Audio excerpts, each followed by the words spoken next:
Welcome to my channel. I am Simran Sahani and आज मैं आपको पढ़ाऊंगी क्लास 10 इंग्लिश का chapter the sermon at Benares. इसमें हम लॉर्ड बुद्धा के बारे में जानने वाले हैं। वो तो बहुत शॉर्ट में जानेंगे, बट एक बहुत ही इंटरेस्टिंग चीज़ हम जानने वाले हैं, वो ये है कि बुद्धा का दिया गया फर्स्ट sermon मतलब होता है एक टीचिंग। जब भी कोई जो है सेंट आप कहें या फिर बहुत ही जो है व्यक्ति, ऐसे बहुत नॉलेजेबल व्यक्ति अगर कोई टीचिंग देते हैं तो उसको कहा जाता है sermon।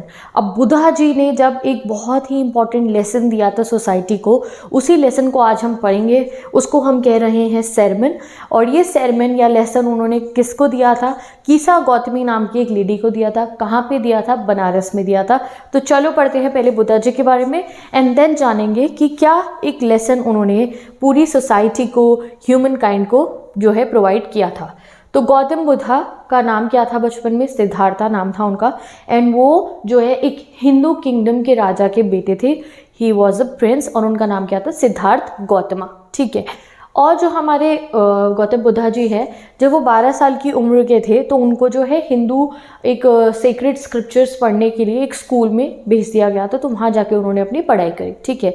फिर 4 साल बाद वो वापस आते हैं अपने घर एंड देन बुद्धा जी की शादी होती है और जो है प्रिंसेस के साथ शादी के बाद उनका एक बेटा भी होता है।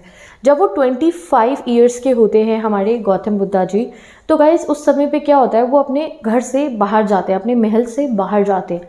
आज से पहले तक गौतम बुद्धा को उनके पिताजी ने दुनिया की बाकी चीज़ों से दूर रखा हुआ था, क्योंकि बुद्धा जी जब बॉर्न हुए थे तब एक जो है भविष्यवाणी टाइप आप कह सकते हो, या उनके बारे में एक बात बताई गई थी कि या तो वो, ये मैं थोड़ा एक्स्ट्रा बता रही हूँ आपको, चैप्टर में नहीं गिवन है, कि या तो वो पूरे वर्ल्ड के सबसे बड़े रूलर बन जाएंगे, पूरा world will be under his control, या फिर वो एक मॉन्क बन जाएंगे और एक बहुत बड़ी एक स्पिरिचुअल स्टेट को जो है वो अकम्प्लिश करेंगे।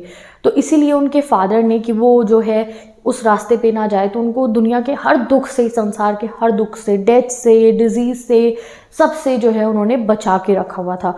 बट देन जब वो 25 ईयर्स के थे, वो ना घर से बाहर निकलते हैं हंटिंग करने के लिए। तो जब वो हंटिंग करने के लिए निकलते हैं तो उन्हें रास्ते में कुछ चीज़ें दिखती है और वहीं वो मूव हो जाते हैं। सबसे पहले उन्हें एक बीमार व्यक्ति देखता है, तो वो उन्हें पहले समझ में भी नहीं आता। पता है आपको, बुक में यहाँ बहुत शॉर्ट में बता रखा है। उन्हें वो बहुत हैरान हो जाता है बीमारी देख के। ठीक है। बीमार आदमी के बाद वो एक एजड मैन को देखते हैं, एक बूढ़े आदमी को देखते हैं, तो वो बहुत हैरान होते हैं, यानी कि जो मृत्यु के बहुत करीब होता है। उसके बाद वो एक ना फ्यूनरल प्रोसेशन को देखते हैं, यानी कि एक फ्यूनरल जा रहा होता है, उसको देखते हैं। एंड फाइनली वो एक मॉन्क को देखते हैं और उस मॉन्क को वो देखते हैं कि वो किस तरीके से भिक्षा मांग रहे होते हैं।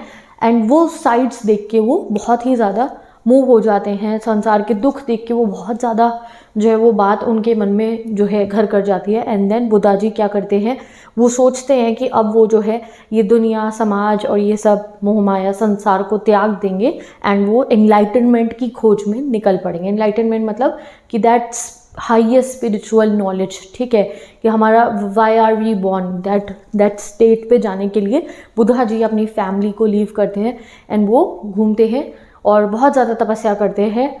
किसके लिए? एनलाइटनमेंट सीख करने के लिए। अब देखो गाइस, वो ना 7 सालों तक इधर से उधर वॉन्डर करते हैं, कभी कहीं जाते कभी कहीं जाते हैं, और 7 साल तक वो एनलाइटनमेंट सीख नहीं कर पाए। फिर एक दिन वो एक पीपल के ट्री के नीचे बैठ जाते हैं एंड एक वाव करते हैं, यानी कि खुद को प्रॉमिस करते हैं, एक चैलेंज करते हैं कि जब तक वो एनलाइटनमेंट सीख नहीं करेंगे, व्हाटएवर हैपन, वो नहीं रुकने वाले हैं, वो नहीं अपना जो है मेडिटेशन लीव करेंगे। और वही दिन होते हैं, मतलब कि when he would to stay until enlightenment came. 7 दिनों के अंदर ही बुद्धा जी को एनलाइटनमेंट सीख हो जाती है एंड आफ्टर दैट उनको कहा जाता है बुद्धा। जिस ट्री के नीचे बैठ के बुद्धा जी ने मेडिटेशन की थी और उन्हें एनलाइटनमेंट गेन हुई थी, उसको बोधि ट्री बोला जाता है, ट्री ऑफ विजडम। एंड जब बुद्धा एनलाइटन हो गए थे तो उनके बाद उनका नाम रखा गया बुद्धा। बुद्धा नाम ही तब रखा गया था। बुद्धा मतलब द अवेकेंड और एनलाइटन, जिसको मोक्ष की प्राप्ति हो चुकी है, जिनको जो है हाईएस्ट स्पिरिचुअल जो है वर्ल्ड में वो जो है एंटर कर चुके हैं। And Buddha was finally enlighten. ठीक है। उसके बाद बुद्धा जी का हम फर्स्ट sermon पढ़ते हैं। बुद्धा जी ने अपना पहला sermon दिया था बनारस में, ठीक है, गंगा रिवर के किनारे पे बहुत ही होली वाटर्स के पास में उन्होंने जो है अपना फर्स्ट जो है सेरेमन दिया था। किसको दिया था? एक लेडी को दिया था जिनका नाम क्या था? Kisa Gautami. So let us study उन्होंने क्या एक लेसन दिया था कीसा गौतमी को और उनके थ्रू पूरी सोसाइटी को। कीसा गौतमी बहुत जो है उनका एक छोटा बेटा था और कोई और नहीं था उनकी फैमिली में, बस बेटा था। उनके बेटे की डेथ हो जाती है और वो बहुत ज़्यादा परेशान हो जाती है उनकी मृत्यु से। उन्हें समझ में ही नहीं आता कीसा गौतमी को कि मैं क्या करूँ, ठीक है। तो वो अपनी उस दुख में, अपने उस दर्द में अपने बेटे की डेड बॉडी लेके हर एक नेबर के पास, जिसको भी वो देखती थी उसके पास जाती थी और कहती थी मेरी मदद करो, मेरे बेटे को जिंदा करो, मेरी कुछ मदद करो।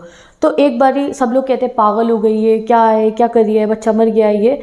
बट एक बारी वो एक आदमी से मिलती है तो वो आदमी उन्हें कहता है गो टू साक्यामुनि बुद्धा, कि तुम बुद्धा के पास जाओ, मैं तो मदद नहीं कर पाऊंगा, शायद वो करे। तो वो भागती हुई जाती हैं बुद्धा जी के पास और बुद्धा जी को कहती हैं कि सर मेरे प्लीज़ मेरे बेटे को आप जिंदा कर दीजिए, प्लीज़ मेरे बेटे को ठीक कर दीजिए। तो बुद्धा जी कहते हैं हाँ ठीक है, बस मुझे एक हैंडफुल ऑफ मस्टर्ड सीड चाहिए, मुझे सरसों के दाने चाहिए, हैंडफुल ऑफ यानी कि एक मुट्ठी सरसों के दाने मुझे चाहिए बस। तो वो कहती हैं बड़ी खुश हो कि हाँ मैं 1 मिनट में ला कर देती हूँ। तो वो कहते हैं, ऐड करते हैं बुद्धा जी कि आपको सरसों के दाने उस घर से लेकर आने हैं जहाँ पे किसी के भी बच्चे की, हस्बैंड की, पेरेंट की, फ्रेंड की, यानी कि किसी के कोई अपने प्रिय की मृत्यु ना हुई हो, जिनके घर में कोई भी डेथ ना हुई हो, वहाँ से तुम्हें सरसों के दाने लेकर आने एक कटोरी, ठीक है। तो फिर जो है पुअर कीसा गौतमी एक घर जाती हैं, दूसरे घर जाती हैं, जो भी घर जाते हैं वो कहती है सरसों के दाने, तो हर कोई उन्हें सरसों के दाने देने को तैयार हो जाता है। फिर जब वो क्वेश्चन करती है कि आपके घर में किसी की डेथ तो नहीं हुई, तो लोग उन्हें बड़ा परेशान होकर रिप्लाई करते हैं कि भाई जिंदा लोग कम हैं, मरे हुए व्यक्ति जिनसे को हमने जो है छोड़ दिया है, जो हमारे को छोड़ के चले गए हैं वो ज़्यादा हैं, हमें हमारे दुखों को याद मत दिलाओ। उन्हें एक घर ऐसा नहीं मिलता जहाँ पे किसी बिलवेड की डेथ ना हुई हो। तो शाम को रात हो जाती है, बिल्कुल वो सिटी के किनारे पे, शहर के किनारे पे बहुत थक के बैठ जाती हैं कि पूरा दिन उनको कोई भी ऐसा घर नहीं मिलता जहाँ पे किसी की फादर डॉटर ऐसे किसी की डेथ ना हुई हो, ठीक है। अब वो आराम से जो है बहुत थक के बैठ जाती हैं सड़क के किनारे पे, तो उन्हें दिखती हैं सिटी की लाइट्स, जो शहर की लाइटें थी, जो लाइट्स होती है स्ट्रीट पे लगी हुई, वो फ्लिकर कर रही थी क्योंकि वो आग से जल रही थी, गैस लाइट होंगी वो, आई थिंक सो। तो वो फ्लिकर कर रही थी, जैसे कैंडल की जो ऊपर की वो होती है फ्लेम, वो फ्लिकर करती है, वो हल्की सी फ्लिकर करती है और फिर बुझ जाती है, ठीक है। तो वो देख के कीसा गौतमी को रियलाइज़ होता है कि वो अपने दुख में कितनी अंधी हो गई थी। उन्हें समझ में आता है कि दुनिया का यही चलन है, अगर हम ह्यूमन बींग्स हैं तो हमारी लाइफ भी फ्लिकर करती है, एंड देन एक दिन आता है वी गेट एक्सटिंग्विश, यानी कि हमारी डेथ हो जाती है। तो वो बुद्धा का लेसन समझ जाती है कि वो बहुत ग्रीडी हो गई थी, वो अपने दर्द में बिल्कुल ही ज़्यादा सेल्फिश हो गई थी और वो ये समझ नहीं पाई कि ये सभी के साथ होता है, एंड वो बुद्धा का लेसन समझ जाती है। एंड देन बुद्धा पूरे वर्ल्ड को समझाते हैं दैट अगर इन दिस वर्ल्ड अगर हमारा जन्म हुआ है तो हम इन चीज़ों को अवॉइड नहीं कर सकते, डेथ को हम अवॉइड नहीं कर सकते। जिस दिन से हम पैदा होते हैं उस दिन से ही डेथ का डर हमारे ऊपर जो है हमेशा मंडराता है, ठीक है। वो कहते हैं और सिर्फ ह्यूमन बींग्स ही नहीं, एक फ्रूट अगर आप लो तो फ्रूट अगर पेड़ पे टंगा है तो वो कभी भी गिर सकता है। कोई अगर मटका भी बनाता है पॉटर तो वो ज़रूर एक न एक दिन टूटेगा। तो जिस चीज़ की शुरुआत है उसका अंत भी ज़रूर है। तो इसलिए जो है वो कहते हैं कि कोई भी इंसान जो है डेथ से खुद को नहीं बचा सकता है। बट हाँ, एक चीज़ हम कर सकते हैं कि हम अपनी ज़िंदगी में पीसफुली रहें। और वो पीसफुली कब कैसे रह सकता है कोई? जब वो दर्द महसूस करना बंद कर दे, जब वो परेशान होना बंद कर दे।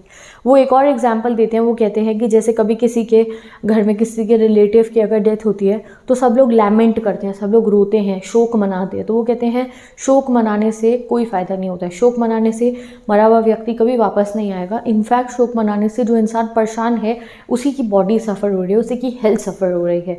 वो कहते हैं ये तो दुनिया चल रही है, जैसे ऑक्स को स्लॉटर करने ले जाया जाता है वैसे ही सबके नंबर जो है आते रहेंगे। जो इंसान दुनिया में आया है तो उसका एंड तो होगा ही होगा। इमॉर्टल यानी कि मॉर्टल मतलब जो जिंदा रह सकता है, इमॉर्टल यानी कि अमर वो बन सकता है जो ये डर ही निकाल दे मन के अंदर से, जो पीस में आ जाए। और वो कहते हैं आपको असली पीस कैसे मिल सकता है? जब आप अपने अंदर से ये दुख का, दर्द का, लैमेंटेशन का, ये सेल्फिश होने का अगर एरोज अपने अंदर से निकाल दोगे तो you will be peaceful and you will be blessed. And with this ये चैप्टर आपका कंप्लीट हो जाता है। तो वो कहते हैं वन एग्जाम में ऐसा क्वेश्चन आ सकता है that who is blessed, who is peaceful according to Buddha. तो वो कहते हैं one who is compose, compose मतलब काम, जो शांत है, will obtain peace of mind, free from every sorrow and will get blessed. और वो करने के लिए वो कहते हैं दैट आपको अपने अंदर से सभी टाइप के दुख दर्द, ये जितनी भी चीज़ें जो आपको आगे चोट दिलाती हैं उन सबको आपको खुद से दूर करना होगा, and then you will be peaceful and blessed. ये चैप्टर यहाँ पे एंड होता है। अब हम मिलेंगे गाइस नेक्स्ट वीडियो में, जहाँ मैं आपको आपका नेक्स्ट चैप्टर पढ़ाऊंगी। और जो है अगर आपको बाकी चैप्टर्स पढ़ने हैं तो जाके आप मेरे चैनल पे देख सकते हो, प्लेलिस्ट में देख सकते हो। इस चैप्टर के नोट्स ये तो डिस्क्रिप्शन बॉक्स में गिवन है। अब इसमें से किस टाइप के क्वेश्चन एग्जाम में आ सकते हैं, अगर आपको ये समझ नहीं आ रहा है तो जल्दी जाके क्वेश्चन आंसर की वीडियो देखो, वहाँ पे इंपॉर्टेंट क्वेश्चन मैंने कवर करा दिया। तो मैं चलती हूँ, bye bye, take care and best of luck.